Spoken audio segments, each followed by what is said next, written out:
إن الحمد لله نحمده ونستعينه ونستغفره ونعوذ بالله من شرور أنفسنا ومن سيئات أعمالنا إنه من يهد الله فلا مضل له ومن يضلل فلن تجد له وليا مرشدا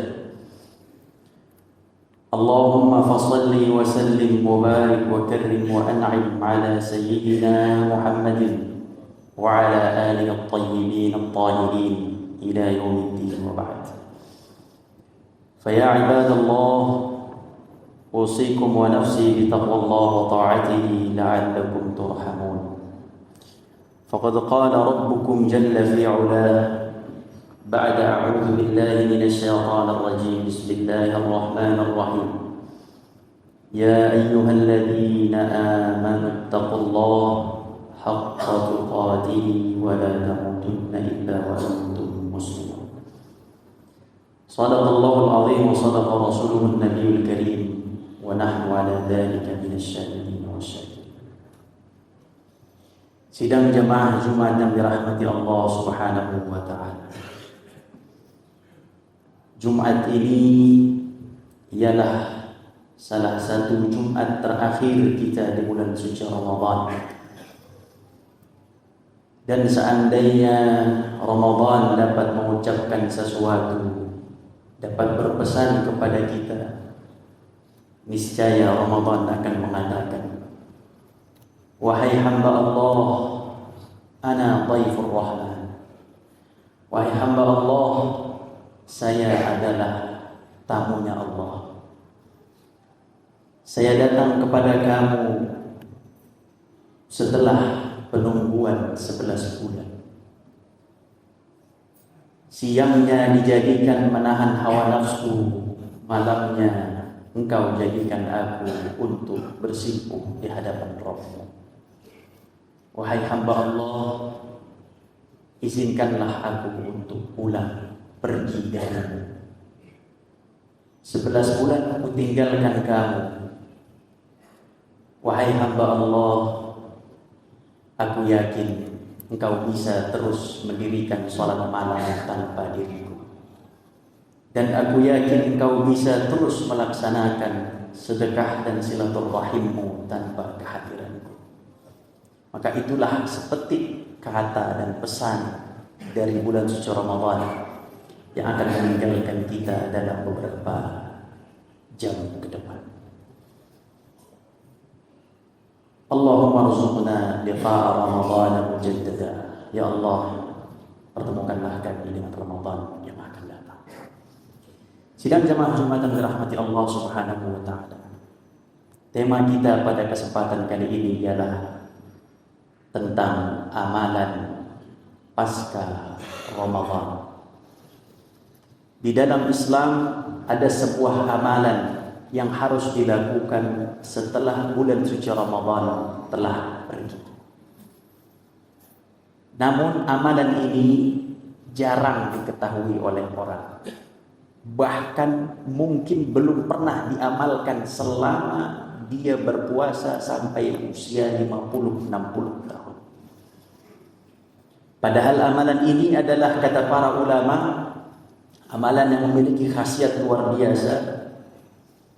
Dan amalan ini yang akan menjadikan seorang manusia meninggal insya Allah dalam keadaan husnul khatimah. Apa amalan itu, wahai saudara?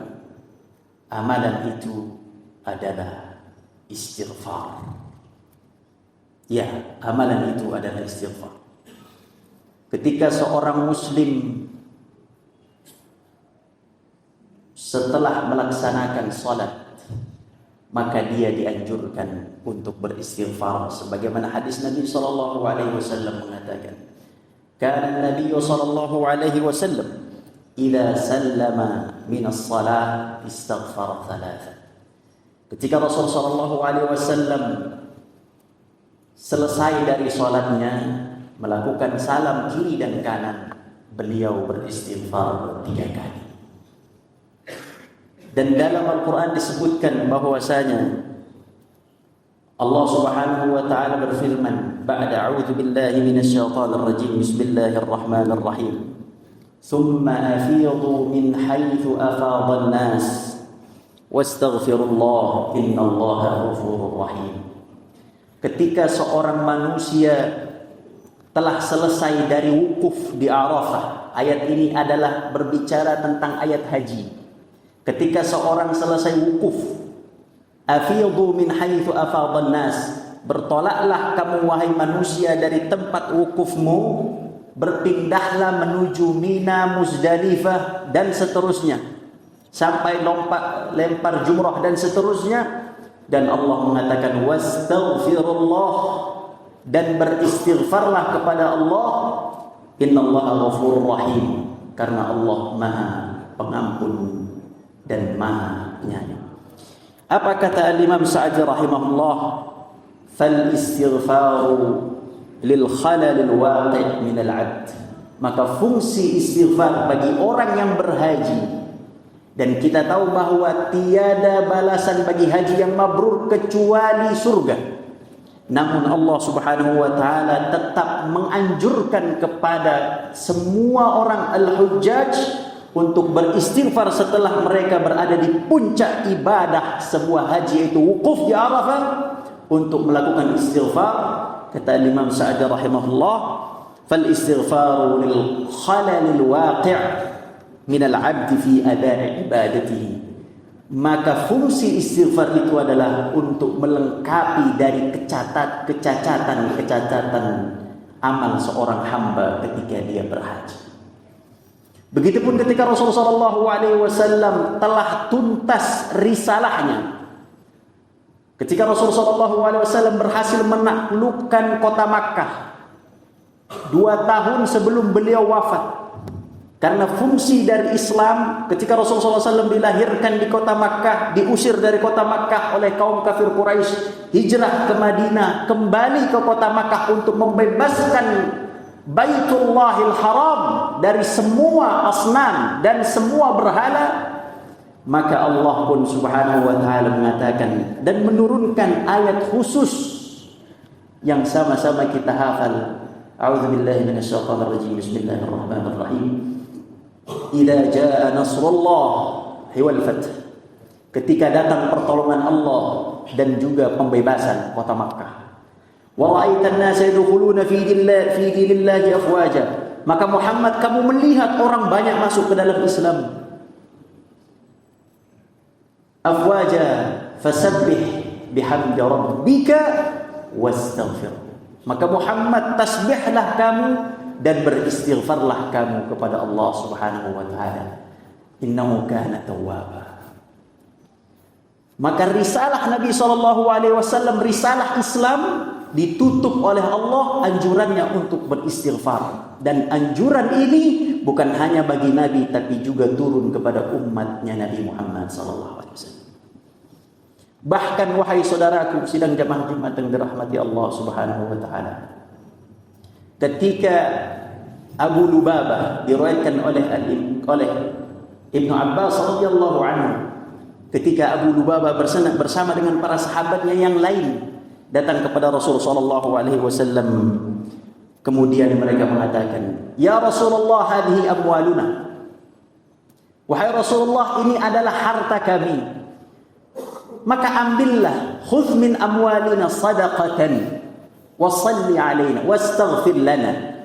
Wahai Rasulullah, ambil harta kami ini dan tolong beristighfarlah untuk kami.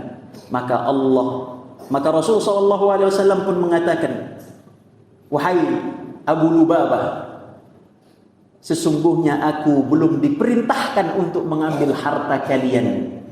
Maka turunlah sebuah ayat di dalam Al-Quranul Karim, At-Taubah ayat 103 yang berbunyi, A'udzu billahi minasyaitonir rajim. Bismillahirrahmanirrahim. Khudh min amwalihim shadaqatan tutahhiruhum wa tuzakkihim biha. Wahai Muhammad, ambillah dari harta mereka zakat. Tutahhiruhum wa tuzakkihim, yang membersihkan hati mereka, yang mensucikan mereka.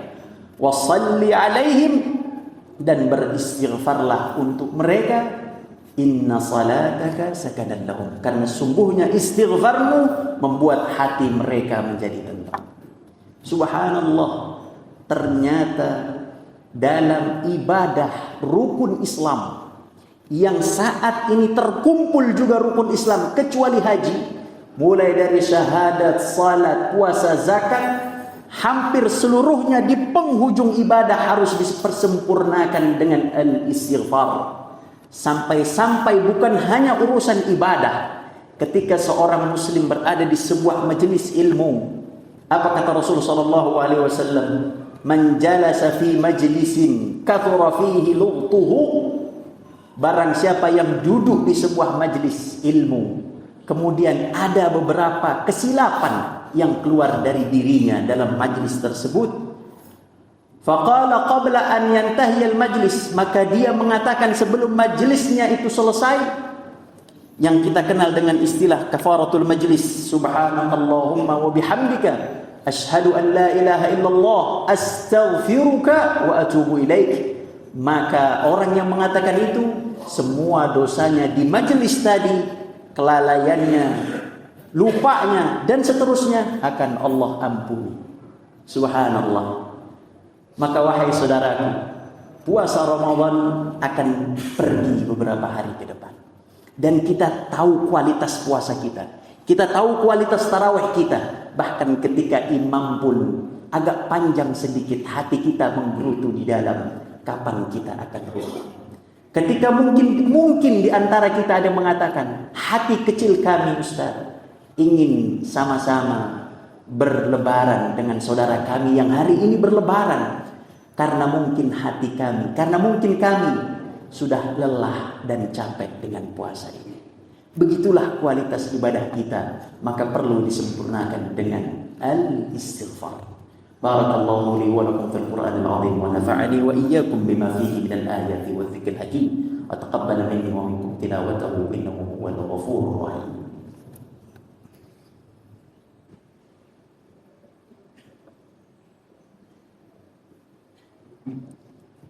Innal hamdalillah, thumma assalatu wassalamu ala Rasulillah wa ala alihi wa sahbihi wa mawala. Ayuhan nas ittaqullaha haqqa tuqatih wa la tamutunna illa wa antum muslimun. Lantas apa fungsi istighfar bagi seorang muslim setelah dia melakukan ibadah? Setelah zakat dia istighfar, setelah puasa dia istighfar, setelah haji dia istighfar, setelah salat dia istighfar. Fungsinya kata para ulama dirangkum dalam 3 hal penting. Yang pertama ialah menjauhkan diri dari merasa suci dan ujub akan ketaatannya. Karena seorang yang beristighfar setelah ibadahnya, maka dia akan merasa bahwa ibadahnya masih tidak sempurna di hadapan Allah, masih banyak kekurangan. Maka dengan beristighfar akan menjauhkan dia dari rasa sombong dan rasa cukup atas semua sedekah, puasa, tarawih, tahajud, silaturahim, dan lain sebagainya. Adapun yang kedua, fungsi daripada istighfar setelah ibadah adalah menyempurnakan yang kurang. Sebagaimana Al-Imam Ibn Taymiyah rahimahullah, beliau mengatakan, al-istighfaru yukhrijul 'abda min al-'amal an-naqis ila al-'amal at-tam. Sesungguhnya seorang manusia yang beristighfar, maka Allah akan mengeluarkan dia dari amal ibadah yang cacat menjadi amal ibadah yang sempurna. Dan yang ketiga adalah bahwa istighfar menjadi salah satu sarana agar amal kita diterima Allah Subhanahu wa taala. Al-Imam Ali radhiyallahu anhu berkata, "Kunu liqabulil amali ashaddu ihtimaman minkum bil amal." Wahai hamba Allah, jadikanlah fokus kalian untuk lebih fokus kepada bagaimana amal kalian diterima dibandingkan dengan apa yang kalian kerjakan saat beramal. Maka Imam Ibn Rajab rahimahullah, beliau mengatakan, kana salaf yarawun, dulu orang-orang soleh melihat, anna man mata aqaba amalin salih, barang siapa yang meninggal setelah amal soleh, kasiyami Ramadan, meninggal di penghujung Ramadan, au ba'dal hajj, atau meninggal setelah haji, au ba'da umrah, atau meninggal setelah umrah, kanu, mereka dulu, yujaddiduna taubah wal istighfar indal maut, bahkan mereka tetap memperbaharui taubat mereka dan istighfar mereka ketika kematian itu datang. Wa yukhtimuna a'malahum bil istighfar wa kalimat tauhid, dan itulah yang membuat mereka mampu untuk menutup hidup mereka dengan kalimat istighfar dan kalimat tauhid, la ilaha illallah. Allahumma salli ala sayyidina Muhammad wa ala ali sayyidina Muhammad kama sallaita ala sayyidina Ibrahim wa ala ali sayyidina Ibrahim fil alamin innaka Hamidum Majid. Allahumma ighfir lil muslimina wal muslimat wal mu'minina wal mu'minat wal ahya'i minhum wal amwat innaka sami'un qaribun mujibud da'wat wa la tahira. Ya Allah, terimalah amal ibadah puasa kami ya Allah, tarawih kami ya Allah, sedekah kami ya Allah, zakat kami ya Arhamar Rahimin, silaturahim kami ya Allah, maafkanlah kami dengan segala kekurangan kami ya Allah. Nastaghfiruka wa natubu ilaik ya Allah, kami beristighfar kepadamu ya Allah dan bertaubat kepadamu ya Allah.